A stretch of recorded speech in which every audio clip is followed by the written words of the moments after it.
As reported on Sunday, March 23rd, David Brockie was found dead by his roommate. You know him best for being the main creative mind behind the band Gwar, and to say the least, it's been a shock for everyone who enjoyed their music, and thinking about this feels very surreal.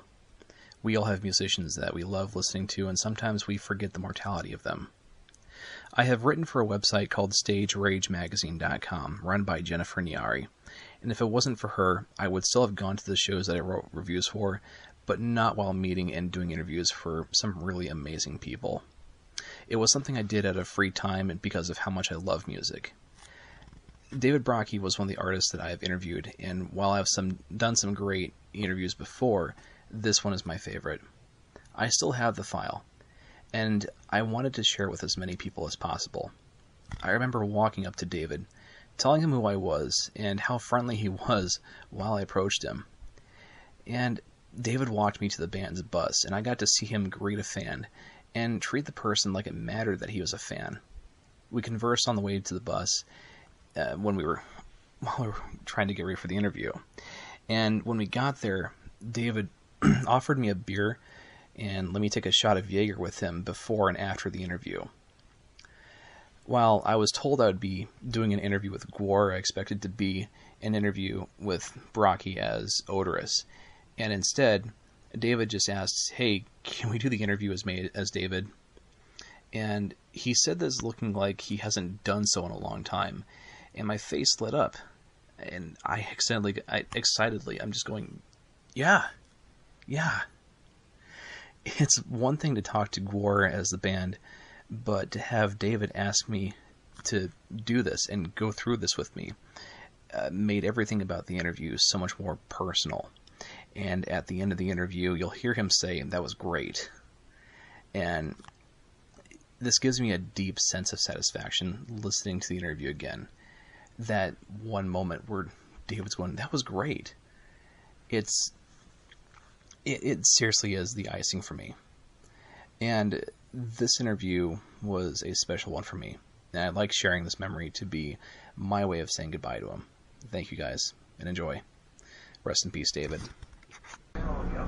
Alright, this is Drake from StageRageMagazine.com. I'm here with David, the guy behind the voice of Odorous from Gwar. How you doing, David? Good, yeah. Some may say that I was Odorous Urungus's personal butt boy, and have been since the very beginning of Gwar. Holy shit. That everyone keeps reminding me, there's a 30-year anniversary. Now, it was 25 years. That was cool, but now everyone's, it's still 2 years till the 30th anniversary, so fucking quit reminding me about that, alright? That just sounds old. But then again, I did get old. But, the good thing about getting old is I still get that young pussy, which is good. How young? Oh, I have standards. I won't generally go younger than like 26, 25. They've got to be at the quarter century mark, But that's not how it used to be. I used to feel awkward at dating any girl that was over 10 years younger than me, or under the age of 12.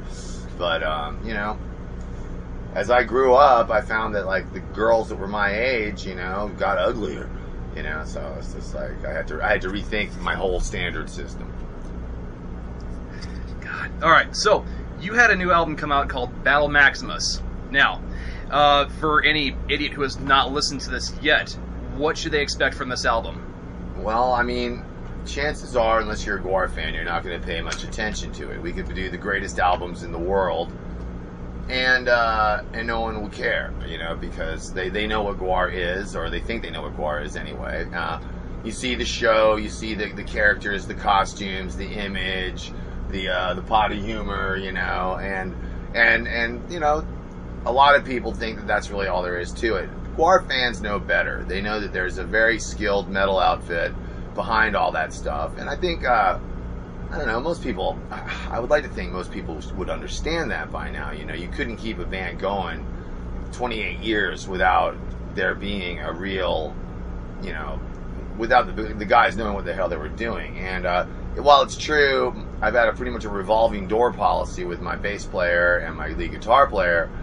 Many different people have come in over the years. I've still got the same drummer, and I've still got Ballsack, who have been around all the way since Scumdogs of the Universe, which was really our first official album. Plus, all those artists that made Gwar great, that built all the costumes and the props and stuff, they're pretty much exactly the same. So the core of the unit has been the same all these years, and so we've been able to grow up with each other and get better and better. I mean, when we recorded Hello, we were just a crappy punk rock band, but slowly we incorporated more metal into it, and kind of ended up with this thrash metal punk rock mix. And I think the latest album is our best example of that. So, I don't know, maybe play it for people and not tell them what band it is, and see if they like it or not. And I bet they will, because it's a smoking album.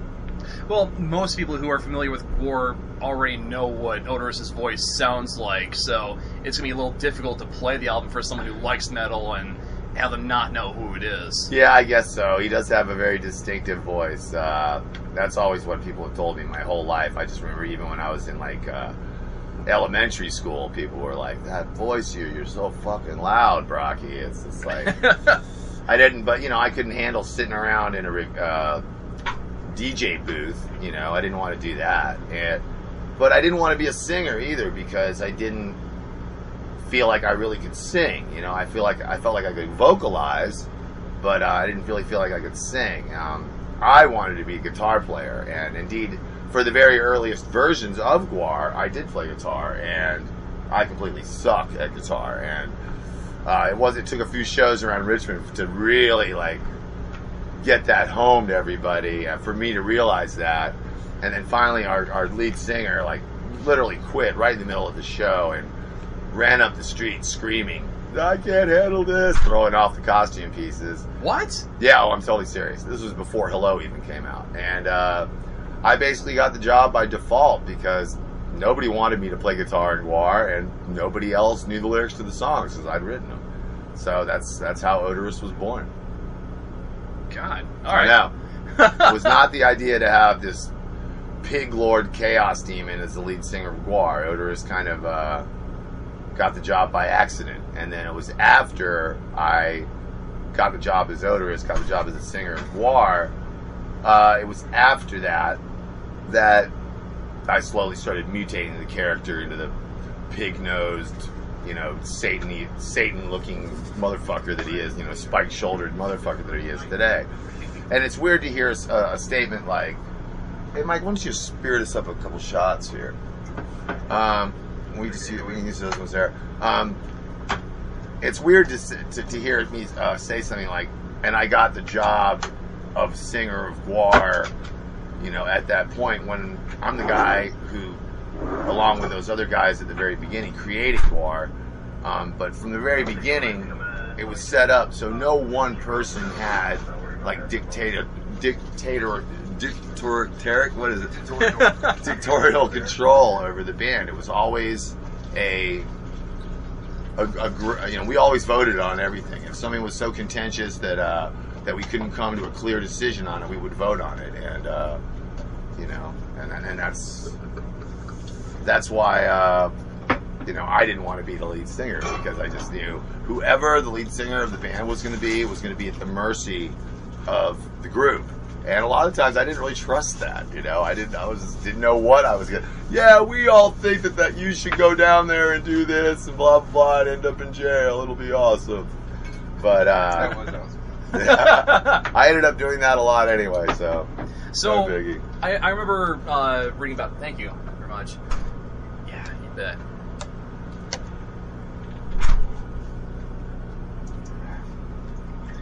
I'm sorry, when a shot of Jägermeister is introduced to me, it will interrupt the interview. I don't care.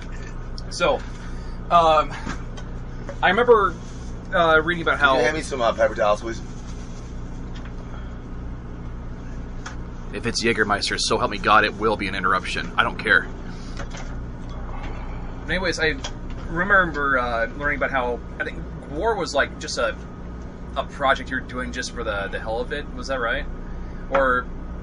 it wasn't really the main thing of what you were doing. No, it was just something we were doing for fun. Yeah. We actually used to open up... I had a punk rock band called Death Piggy, and we were a little three-piece band. I played bass and sang in it, and none of these guys except for Scott, one of the artists. He played saxophone every now and then with us, and I've been with that guy since high school. So when did you start to realize, hey, this is really starting to go somewhere, and you took this more seriously? I guess it was when we used to open up for Death Piggy all the time, and we would play like 3 songs as Guar, then run off stage, take all the costumes off, then come back as Death Piggy. And I guess it was after a few times that we did that we fucking came back, and we went out as Death Piggy, and there was like 500 people there. We'd run off stage, take our shit off, come back, and there'd be 30 people there. That was like when we realized, it was like, you know what, people really don't give a fuck about Death Piggy. They were here to see Guar tonight, and we need to stop doing Death Piggy and start doing Guar full time. And that's when I kind of plunged into it. No one really seemed to understand that, and no one seemed to believe me. The guys in Death Piggy were like, no, we don't want to do that. They all went off and got in other bands. And it took me a really long time to get the lineup just to do Hello. And even none of those guys were serious about moving forward with Guar. It was just basically, when we got that first record deal, it was just basically, that was a fluke, a one-off. It didn't really seem like anyone except me and the artists really saw the true potential of Guar. And so after Hello, we basically got rid of everybody, got rid of all the musicians, and started out. And the first thing I asked everybody who we auditioned was, are you ready to take this thing as far as it goes? And, you know, if they didn't answer yes, then they didn't even get, you know, then the audition was over. Yeah. So, you know, Scum Dogs marks the point where we really got serious about it. But it had been a couple years before that I'd seen the potential of it, definitely. Good. So, back to the new album. I was very intrigued by Raped at Birth. And in the song, Otis talks about how he was raped with a chair. How does that work? I guess one of the legs were like stuck up his ass or something. It's kind of like that phrase, suck a bag of dicks. You know, how does someone suck a bag of dicks? I don't know. Yeah, how does, or, you know, eat a bowl of dicks? I mean, I guess you could eat a bowl of dicks, but... So each part of the chair was just taken off one by one and then just shoved. I think they were just raped you with the leg of the chair, basically. Well, well, you might as well get the whole thing in. Otherwise, what's the point? I mean, it's a big chair. I mean, I probably should have said chair leg just to make things a little more clear. No, saying chair adds mystery. Yes. Yeah, mystery. I was curious. So, this question was, I guess, inspired by the fact that I was online looking up information about this tour, and one kid was talking about how he'll go, but he only wants to see Whitechapel, and that's it. And while, yeah, it's disappointing, but it also shows this new generation has really been coming up. What do you think is the best way of, like, helping these kids, you know, think about giving bands like Guar a chance and actually trying to listen to them?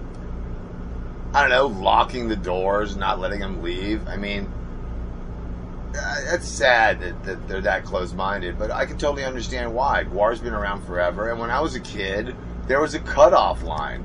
You know, it's like if a band had been around, you know, a certain amount of time, you know, I wasn't interested in them. They were too old.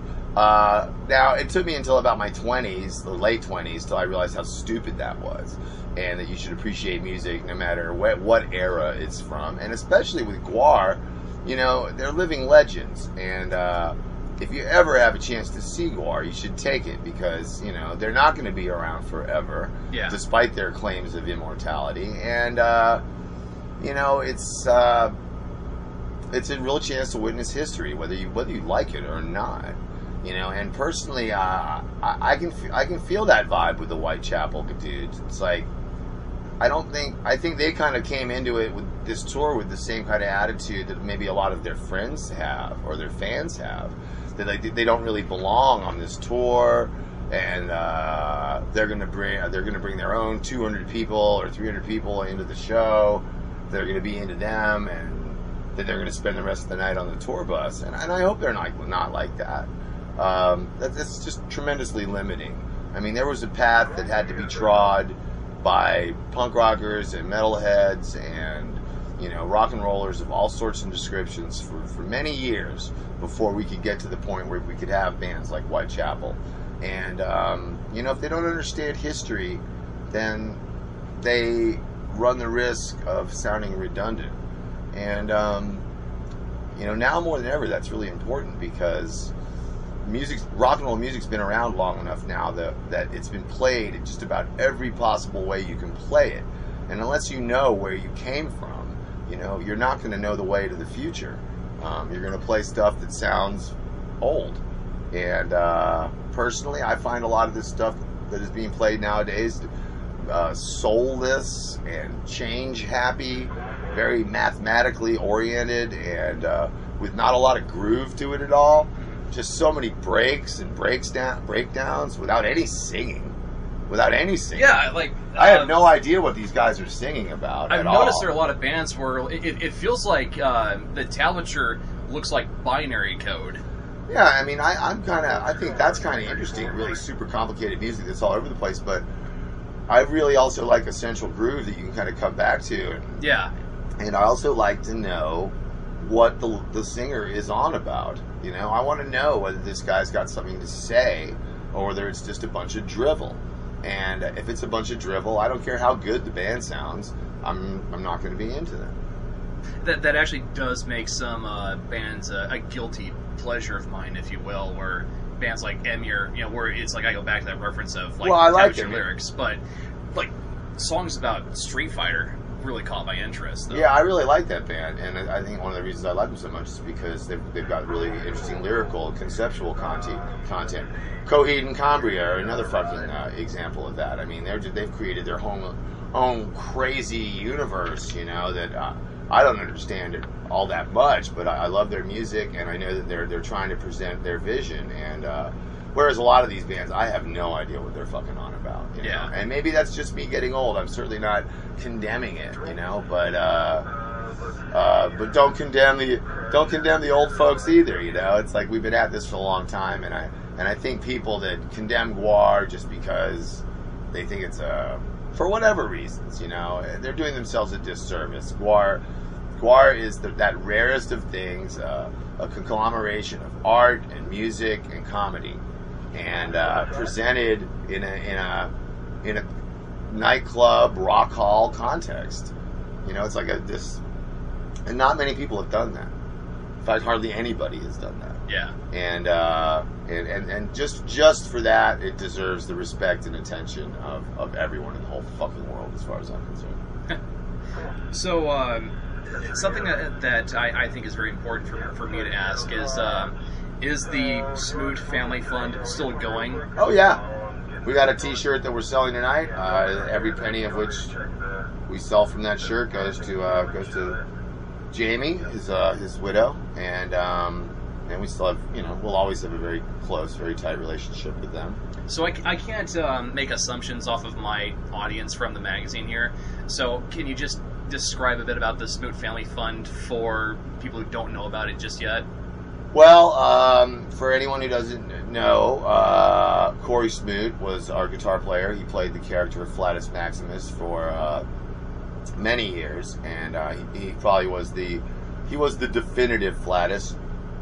He was the Flatus who kind of led Gwar out of the silly years and really kind of got us back on the metal path. Yeah. And he tragically passed away in the middle of a tour of chronic thrombosis, a deep vein lung clot that was a pre-existing coronary condition that he didn't know about, and you know, that was right in the middle of a tour. So you know, that was about the worst thing that you can imagine. But so we set up the Smoot Family Fund. His wife Corey and his kid Corey. You know, we set up a fund where people could donate to that, and all that money goes straight to Corey. The label Metal Blade was very helpful getting that together. Yeah. And we're selling T-shirts tonight, you know, and all the money from that goes to Corey. So you know, we have done our best to help out the family, you know. it's just a truly tragic and sad situation, and that's the best we can do. You know, if we could bring him back, we'd do that, but that ain't gonna happen. So the best we can do is try to raise money for his family, so his kid gets everything that gets everything out of life that he can. Yeah, I actually wrote a review for the Corey Smoot Experience album, and I basically praised the whole album anyway. Oh, it's a great record. Besides going to Metal Blade Records' his website and ordering it, is there another way that people can grab the album? No, because it's pretty hard to find. You pretty much have got to order it online. You might be able to find it at the Guar Show Live, and that's about it on that. But it is a great record. You can hear a lot of the songs of it on it kind of grew into songs that we used on Bloody Pit of Horror. Yeah. Because we were just like, couldn't believe this record, and I was just like, Corey, this has got to be Guar stuff. This stuff is amazing. But he also went ahead and did it as his solo project as well. And it's a damn beautiful record anyway. So I'm happy as hell that Metal Blade was nice enough to be able to put it out and then have you guys create a fund for it. So that's amazing to see happen. Well, I can't say enough awesome things about Metal Blade. They've been our patron demon now for many years, and they helped us through that whole hard time, and they're a great label, and all you young metal bands out there, check out Metal Blade, because they've been around even longer than Guar has. Yeah, I tend to review a lot of albums from Metal Blade, and since you guys have been with Metal Blade for a long freaking time, what do you like most about them? I guess their consistency and their honesty, the fact that they've had the same crew working for them. They remind me a lot of the Guar family, you know. They've been together since the very beginning. You know, Brian Slagle and Mike Faley and Tracy Vera and Kelly, and I've been working with these people for 20 plus years. So there's a familiarity there that's great. They're like family. Nice. So one of the last questions I have here, this is probably the last one unless we break off into another question from it, but saying that your shows are theatrical is tip of the iceberg. How do you guys approach trying to figure out what you want to do for your shows and what it's going to feature and like what props or how does it start? How do you get this process going? Well, on the latest record, I was motivated by two things. I already had the story of Mr. Perfect, and the way I got that I was kind of like reading a lot about healthcare and stem cells and replacement organs and crazy shit they're doing in China that only really rich people can afford. And I was just thinking, God, that really sounds ominous for the future of the human race. Like, basically, there's the potential exists here to have the two types of people: the people that can afford to have replacement organs and implants and stem cells and the latest, most advanced, most expensive treatment, and then the working class, which will gradually de-evolve. Because they won't have access to the same miracle technology that the rich people do. And basically the rich people will become almost like superhuman. And regular schmucks like you and me will be working in slave factories, And it's a nightmarish vision of what our world could be. But I think it could very easily be a reality. And that was kind of what I wrote this whole new album kind of based around. But then thrown into that mix was the death of Corey, which was also the departure of Flatus Maximus. So I put that in as well, before we could even say the whole story of Mr. Perfect and his race of super mutants. I had to deal with the Battle Maximus and how all the Maximuses came from all over the earth to fight each other for the right to represent in the new Guar. So really, as fantastical as it seems, all of Guar's stuff comes from real life. It all comes from things that are really happening in the world. The Battle Maximus occurred because Corey Smoot died, And Mr. Perfect and his race of super mutants, the whole reason they exist is because healthcare in this world is completely fucked up. You know, the people that get good healthcare are the people that have money, and so yeah, it all comes from it's all social commentary. It's not pure fantasy. You know, it's not like reading a comic book. You know, it's unless it's maybe V for Vendetta. It's like we're definitely trying to take our punches at things in society that we see that are fucked up, and that's where it comes from. I didn't think I was going to get an answer that fucking awesome. That was great. So once again, this is Drake from StageRageMagazine.com. Thank you so much for your time, David. That was great.